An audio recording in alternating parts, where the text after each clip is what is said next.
Podcast Saber Contábil em Movimento. Este é um espaço da Academia Brasileira de Ciências Contábeis, a Abracicom, para transformar o conhecimento contábil em debate relevante para a sociedade. Olá, que alegria ter você novamente com a gente no podcast Saber Contábil em Movimento. Este é um espaço da Academia Brasileira de Ciências Contábeis, a Abracicom, para transformar o conhecimento técnico em debates que realmente impactam a nossa sociedade. Eu sou a professora Diana Lima, acadêmica da Abracicom, e hoje vamos falar sobre o coração das organizações, as pessoas. Nossa convidada de hoje é Ana Medeiros. Ela é sócia fundadora da Conexão CX, consultora com mais de 25 anos de experiência em liderança e desenvolvimento de equipes.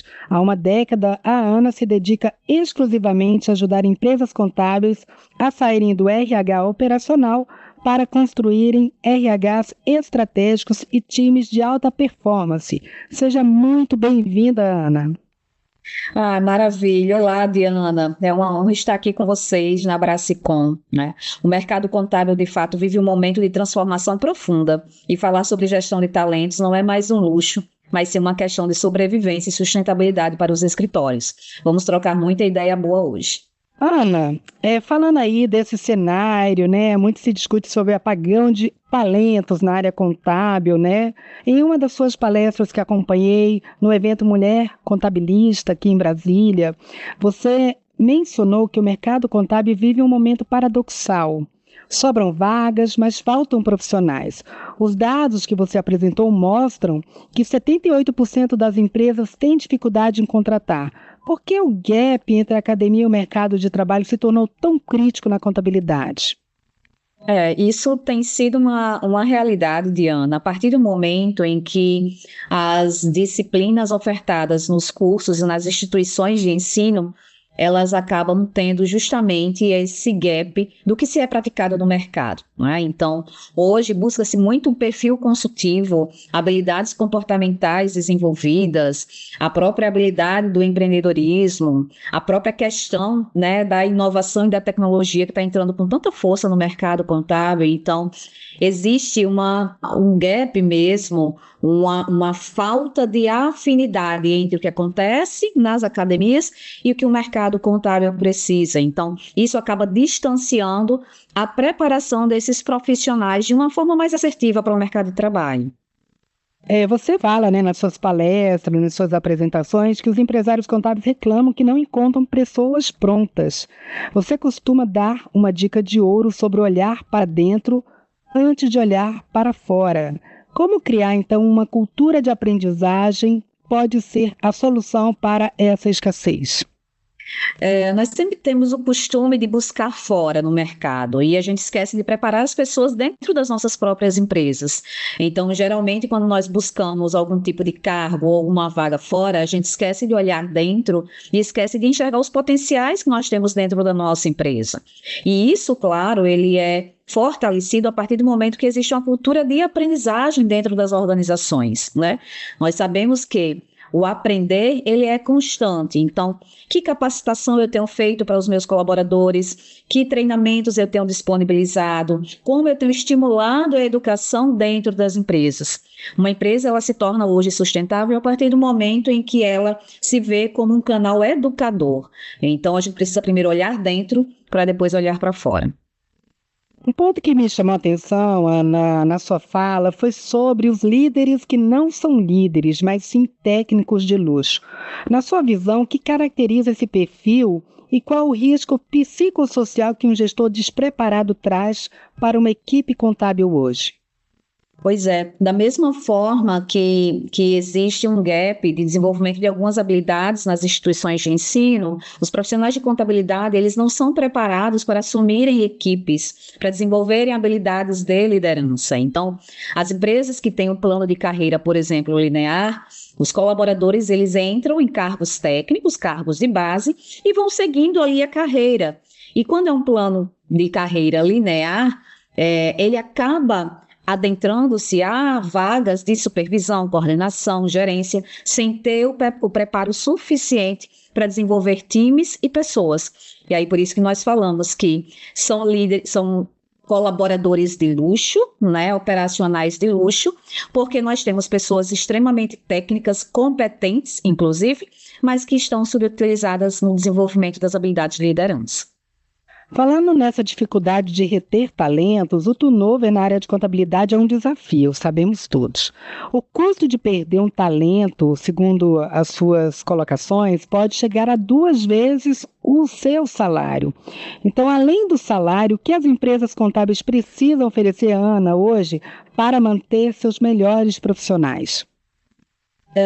As empresas têm o costume de focar no ponto final, na linha de chegada e esquecer da jornada. Então, se eu pretendo manter os talentos e fazer com que esses talentos permaneçam na minha empresa, eu preciso trabalhar essa jornada do colaborador de uma forma muito bem estruturada.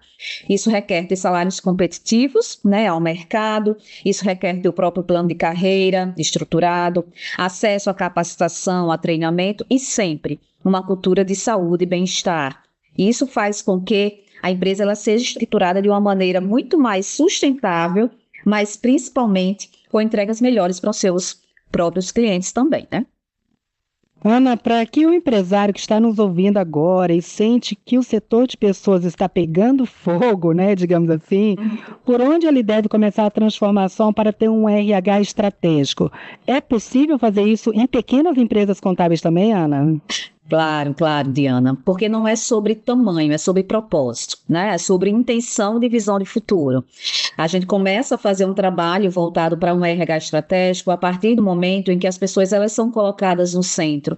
E isso requer desde o momento de ações menores de RH, alinhamento de comunicação, rituais de fortalecimento de cultura, próprio desenvolvimento e as mentorias com as lideranças.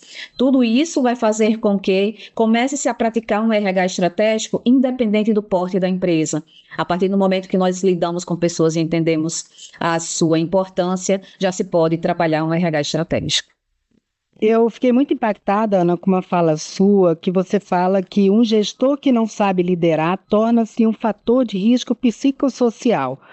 Como a diretoria pode, então, como é que essas lideranças contábeis, né, podem monitorar se a média liderança está sendo um apoio ou um gatilho de estresse para o seu time, Ana?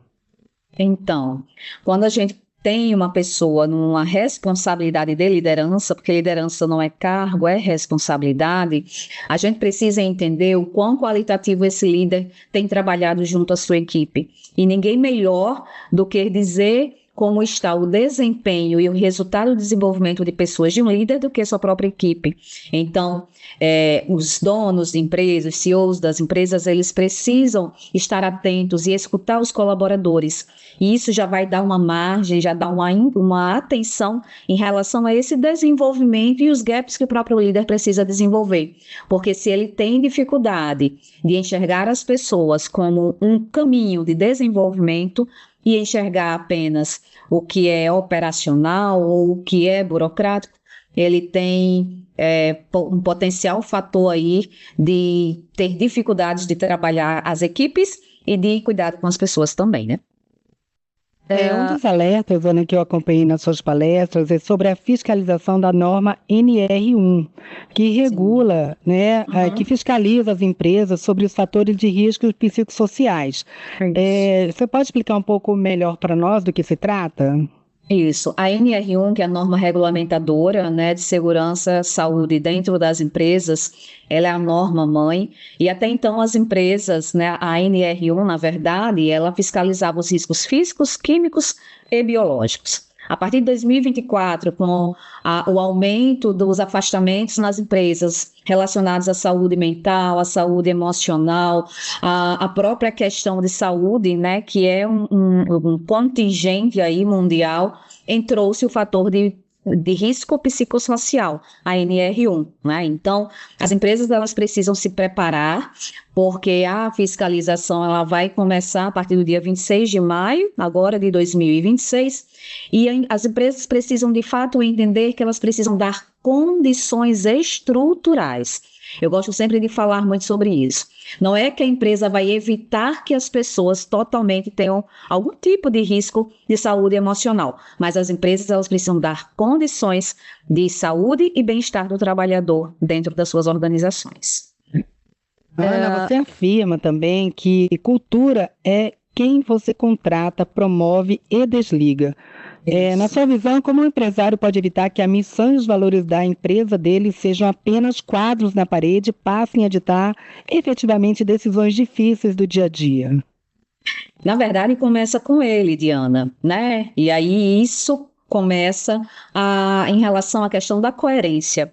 O dono, o CEO, a liderança precisa ser coerente da sua fala e nas suas ações. Uma cultura, ela se fortalece através dos exemplos.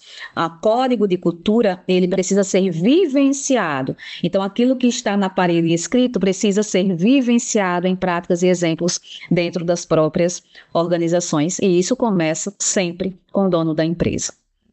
A gente aqui está falando de empresas contábeis, né, Ana? Mas a gente pode extrapolar isso para repartições públicas, né? Para o ambiente onde os contadores atuam, o terceiro setor, né? Se ele está dentro de uma contabilidade voltada para um determinado segmento de negócio, na verdade ele tem uma equipe ali para gerir. Você fala nas suas palestras de rituais simples que essas organizações contábeis podem adotar para manter a equipe conectada. Então, fala para a gente aí, mesmo em modelos de ambiente de trabalho híbrido ou remoto, isso pode acontecer.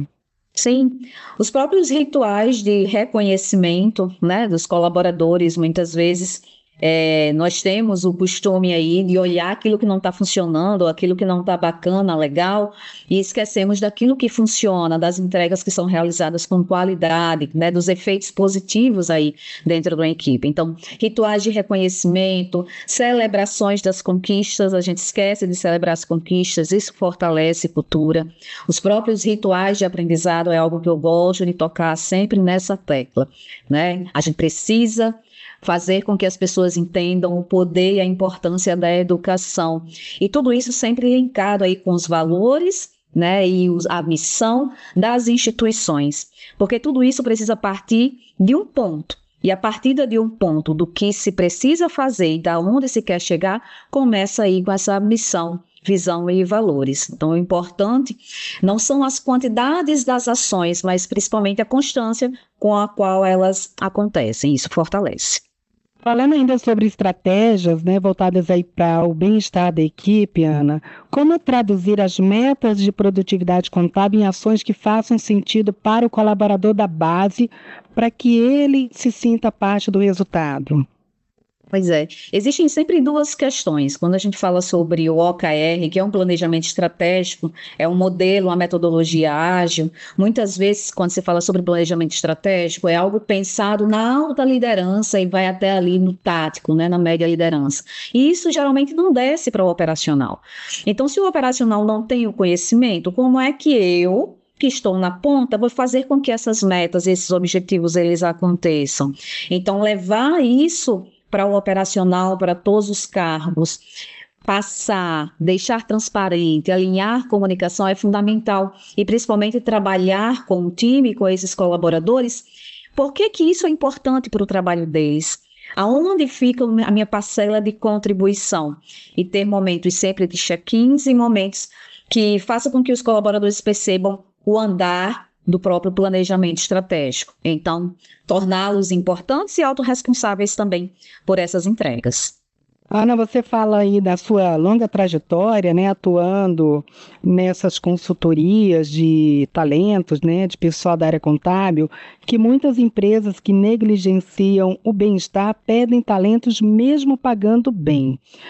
Na sua visão, o que seriam esses benefícios flexíveis e personalizados que o setor contábil poderia contar para atrair a nova geração? Os benefícios hoje se tornam, junto com o salário, um salário competitivo, algo que de fato atrai a atenção dos colaboradores, mas não adianta colocar benefício pelo benefício.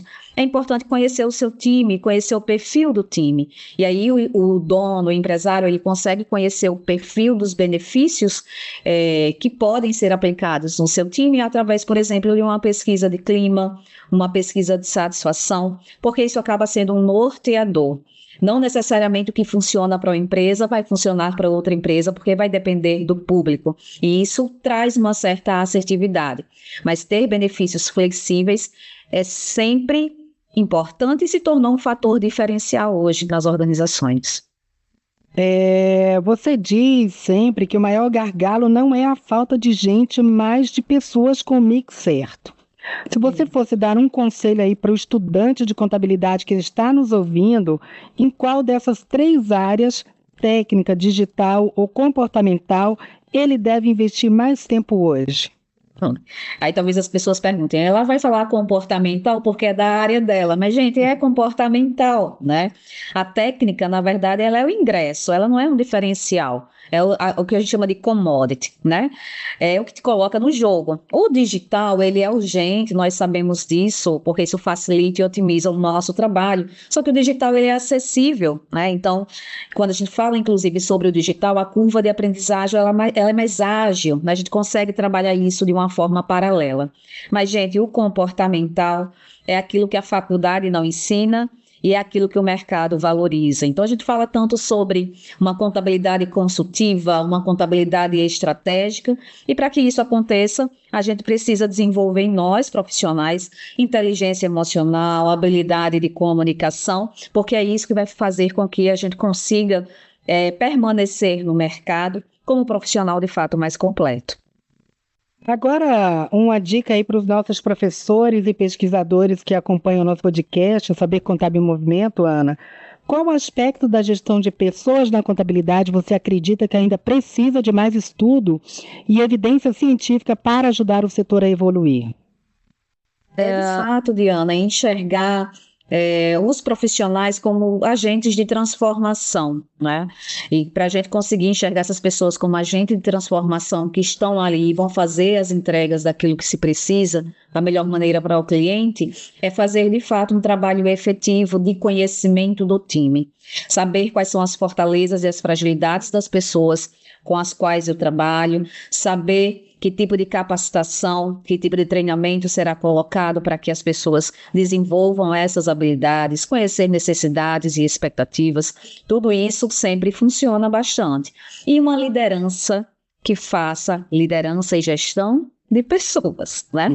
Isso é extremamente importante, porque aí sim, tendo processos bem estruturados, uma tecnologia forte, a gente consegue de fato ter uma empresa mais sustentável e uma saúde do negócio de uma forma muito mais plena, né? Ana, suas provocações são mesmo fundamentais. Como você disse, sua cultura é quem você contrata, quem você promove e quem você desliga. Então, poxa, muito obrigado por compartilhar sua expertise conosco e com todos os acadêmicos e profissionais que seguem a Abracicom. Eu que agradeço, Diana. Meu recado final para o empresário contábil é: invista em pessoas com o mesmo vigor que investe em software de gestão. O maior ativo da sua empresa não são os balanços que você entrega, mas os talentos que os constroem. Quem quiser continuar esse papo, nos siga na Conexão CX. Fico muito feliz e agradecida e até o nosso próximo encontro. E você que nos acompanhou, não perca a nossa próxima edição.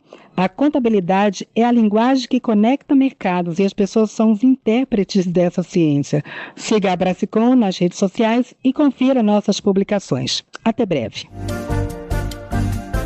Você acompanhou o Saber Contábil em Movimento. Abracicom, do conhecimento à prática que transforma.